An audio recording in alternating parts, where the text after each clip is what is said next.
It has been 3 days since Officer Cavill has been suffering from severe pain in his head, and today the pain had reached the extent where he began bleeding from his nose. He had visited the doctor, but no one was able to help him. And Officer Cavill had already come to realize he would not survive. But before he dies, there is something he has to know. And only one person could give him answers. It was a cold, snowy, gloomy afternoon in Akron, Ohio.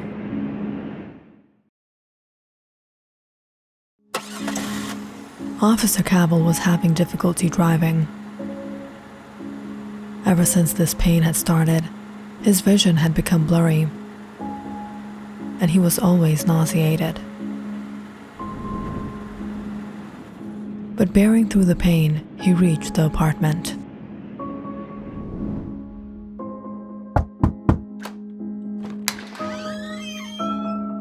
Officer Cavill? Can we talk? Sure, come in. James escorted Officer Cavill inside. He watched as Officer Cavill feebly took out his handkerchief and wiped his nose. James, you know very well that I'm not going to live. But before I die, I want to know how you did all this. James picked up a deck of cards from the table. All of you have the same problem. Everyone wants to know how. No one wants to know why. When they see a magic trick, everyone wonders how. How is it done? But what they don't realize is if they knew the trick, the fun would be spoiled. They won't enjoy anymore. And they all forget why. Why they enjoyed the magic in the first place. Why the magician is performing the magic. To amaze the audience. To entertain. Okay, then tell me why. Now you want to know about me?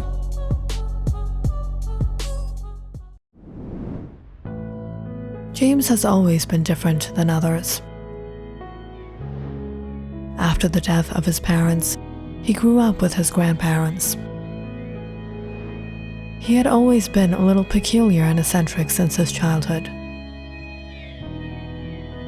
James was fascinated with magic and music, and wasn't so good at his studies.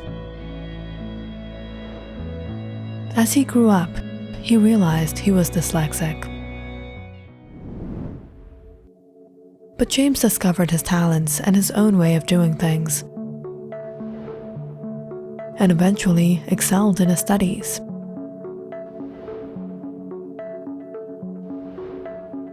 In fact, James was good at whatever he tried, even when it came to arts or sports.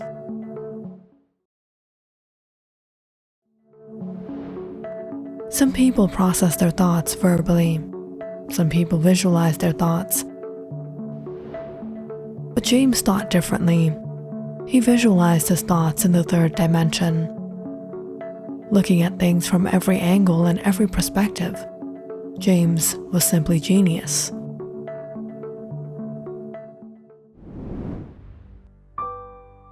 But James lacked in one skill.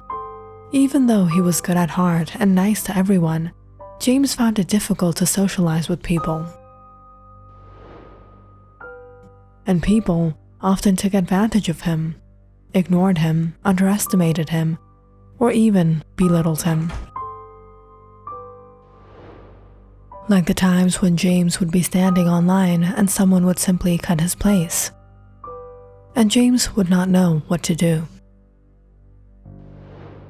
Or when it came to dealing with his landlord, Sam, James never caused any inconvenience as a tenant, and he always paid his rent on time. But Sam would take advantage of his goodness. He wouldn't fix the apartment plumbing or the electrical lines, or even turn on the heat in the cold nights of winter. But James would never complain.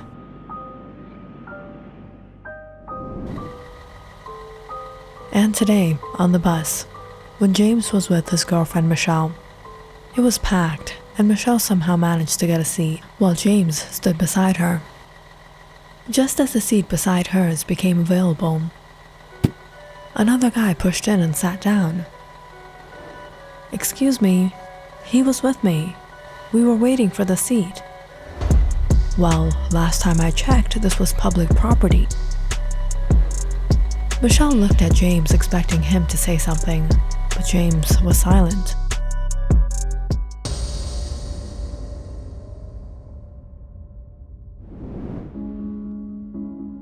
"Why didn't you say anything to him?" "Michelle, we were just one stop away and we both know he was a troublemaker. What would be the point of picking a fight with him?" "This is why people take advantage of you, James. You never speak up for yourself. You never take a stand." All right, let's go. We're getting late for the show." James and Michelle had bought tickets to a magic show. James often did magic tricks of his own, and going to these shows became a fun pastime for him and even Michelle.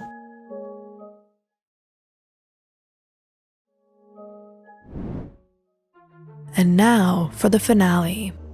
I will cut my lovely assistant into two. No.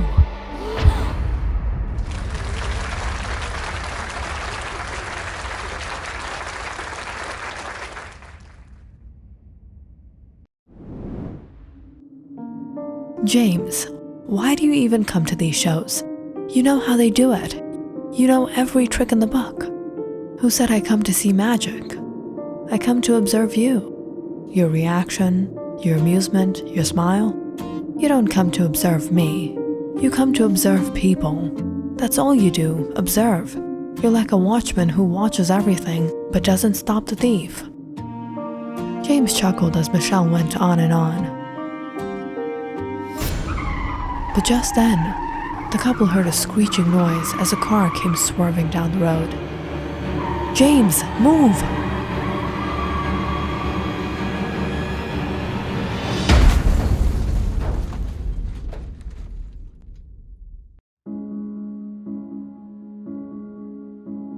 "James Werner, you may go in." Walking into the room, he was greeted by attorney Bridget Geller. "Hi, James, right? Please take a seat." "Hello. So, what brings you here?" "Before I say anything, I just want to make sure. Whatever I'm going to tell you is going to remain confidential, right?" "Absolutely. Under the attorney-client privilege rule, all communications between lawyer and client remain strictly confidential." "I don't know how to tell you, but a few nights ago, I was coming from a party and I was a little drunk. While I was driving, I lost control and hit someone, and I think the person didn't survive. Now, what should I do? Hand myself over to the police?" "No way, James. Believe me, if I was in your place, I would have never done that. But tell me one thing, were there any people?" "I'm not sure. In most of these cases, rarely anyone knows the license plate number. It was night, it was dark, and in these situations everything happens so fast. But just in case, hide your vehicle. I have connections. I'll make a fake report of auto theft dating a week before the night of the accident. And in case anyone recorded your number, we'll claim the vehicle had already been stolen. And then let's wait a week and see how everything goes. If everything seems fine, you'll be able to use the vehicle without worry."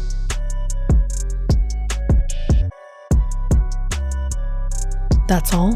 And I'll get away with whatever I did?" "Now come on, James. Accidents do happen. It wasn't your fault. Don't feel guilty about it now." "Thank you so much, but I'm still feeling guilty. Have you ever heard about the Pied Piper of Hamelin?" "Yes, I think I saw it in some movie. He got rid of a rat infestation from town, by playing his flute, but the townspeople didn't pay his dues, so he punished them by taking away their kids forever to a garden where they could play and have good food.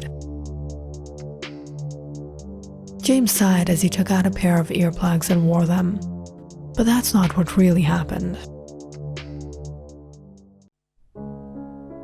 Long ago, when the town of Hamelin was suffering from a rat infestation, a piper appeared, claiming to be a rat catcher.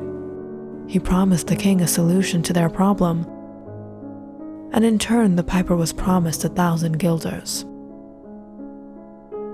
The piper accepted and played his flute, luring the rats into the Weser River, where they all drowned. But when he returned to town, the king refused to give him his pay, so the piper sought revenge against the townsfolk. He played his flute, mesmerizing the town's children, luring them to the Weser River, where they all jumped to their death. And only 3 children remained behind. One was lame, who couldn't follow quickly enough. One was blind, who couldn't see where he was going. And the last was deaf, who could not hear his music. I feel like one day, the piped piper will appear and take his revenge from me. Bridget looked at James. What do you mean? James took out his flute and began to play. Amazing. I've never heard anything like this. Farewell.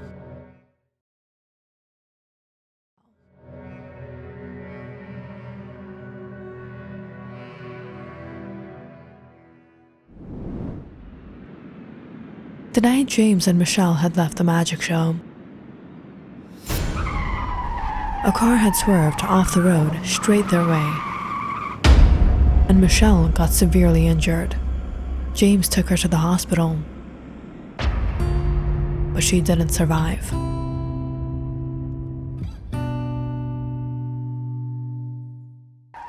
That night, the driver had sped off after the hit, but James had caught a glimpse of the person.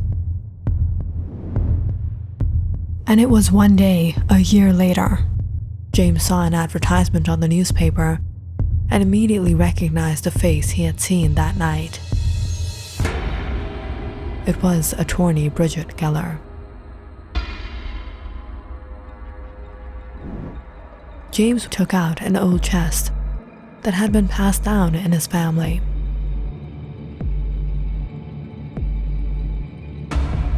James was different from others, but he was not very different from his grandfather or his father.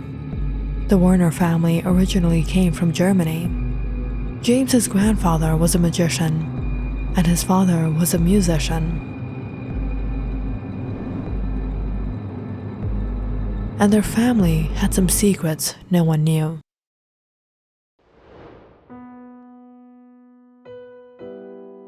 You were right. These people are wicked.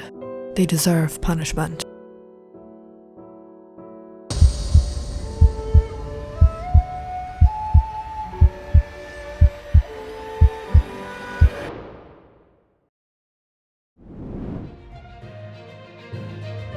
A few days passed since James had visited Bridget Geller.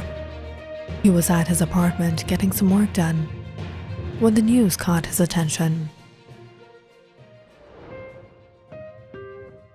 Mysterious death of lawyer Bridget Geller has shaken up the police department. The lawyer's body was found in her apartment. James suddenly heard a voice from the hallway. Miss Collins?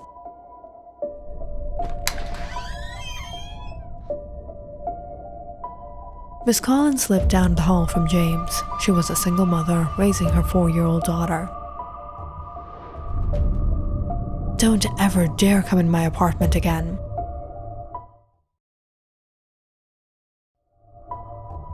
Don't create a scene here and disturb my other tenants. So what if I came here late? I don't think your husband is coming anytime soon, and every woman needs a man. Don't even think about it.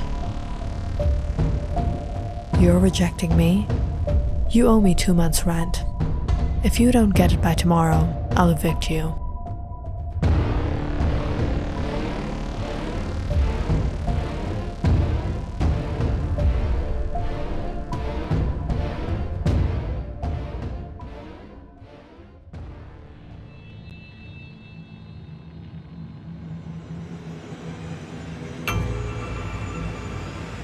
Who's there? I thought I saw something.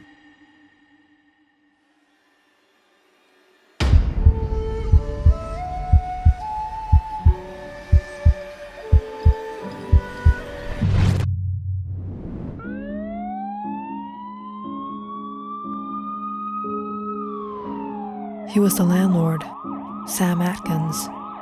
Looks like he's been dead for at least 2 days. After the remains of Sam Atkins was discovered in his apartment, Officer Harvey Cavill was assigned the case.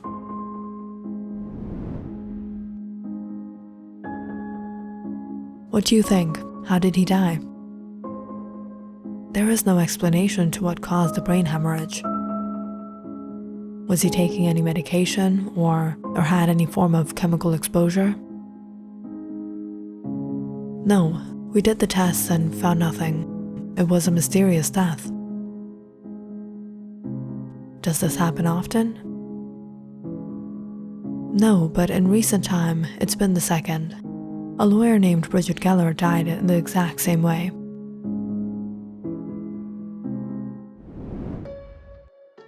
Officer Cavill began investigating the case and soon discovered a connection between Sam Atkins and Bridget Geller. The last day Miss Geller attended office, she met with a named James Warner, who so happened to be a tenant at Sam Atkins' apartment.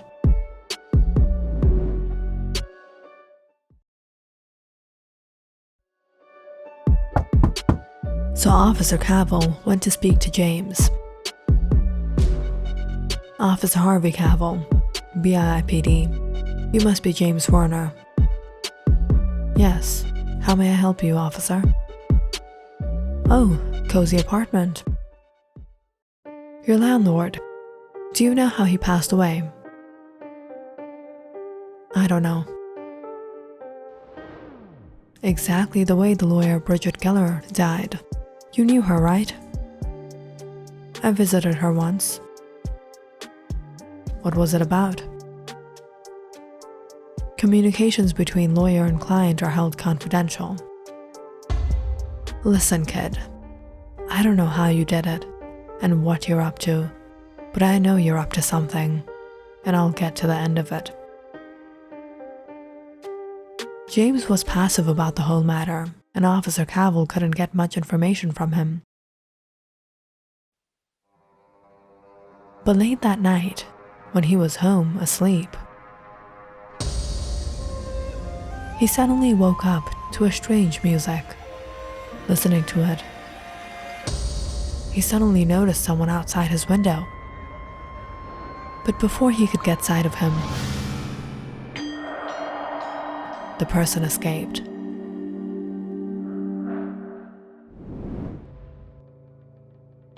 So it was you that night. You shouldn't have threatened me. So you took their lives for your own vindication? James shuffled his deck again. Bridget. She was the mother of evil. She was the queen. She used to manipulate the laws to protect those who caused pain, who harmed people.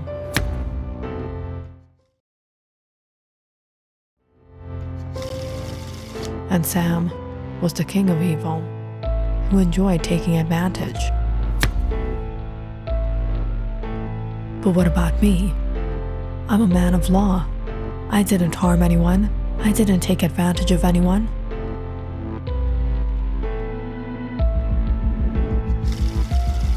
The law is not for everyone. The law doesn't apply for those who are rich and powerful. The laws are made for the poor and working class, for the weak, and you are the jack. You make sure the king and the queen never lose their rule. Nobody can reach them, nobody can harm them.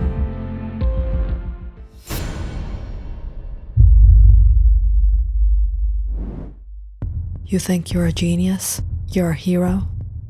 No, you're just as evil as they are. And if I'm going to die, I'm going to take you with me. Officer Cavill took out his gun on James. But James, too, immediately took out his flute and began to play.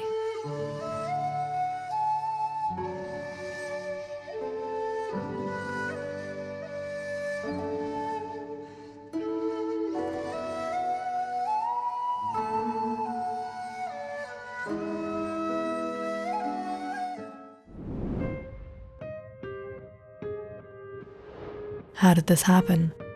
He came to talk to me and collapsed. He's dead. He had been unwell for the last few days.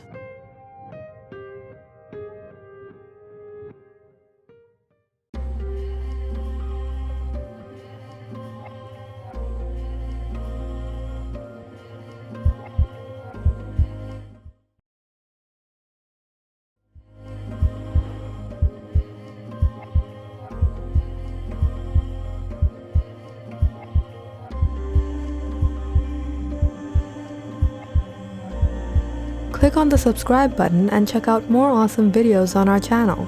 And don't forget to press the bell icon because you know it's interesting.